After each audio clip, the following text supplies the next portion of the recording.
Thank you, Mr. President. The Baha'i international community is deeply disturbed by the Iranian government's refusal to accept basic recommendations concerned with ending injustice, persecution, and discrimination in that country. We wish to see the current tragic chapter of Iran's history closed and believe meaningful engagement in the UPR process to be imperative in that regard.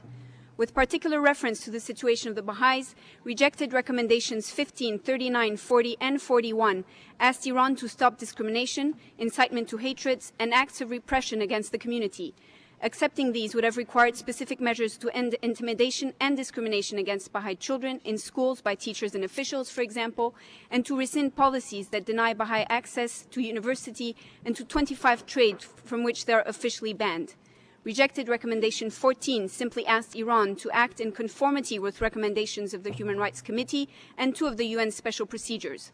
The report presented to this year's ILO conference by its committee of experts noted that Baha'i continue to be subjected to discrimination as regards access to education and employment without any significant measures being taken by the government to bring discriminatory practices, including on the part of the authorities, to an end. How regrettable, then, to see the head of Iran's delegation and a member of its judiciary attempting to mislead the UPR about the treatment of the Baha'i community.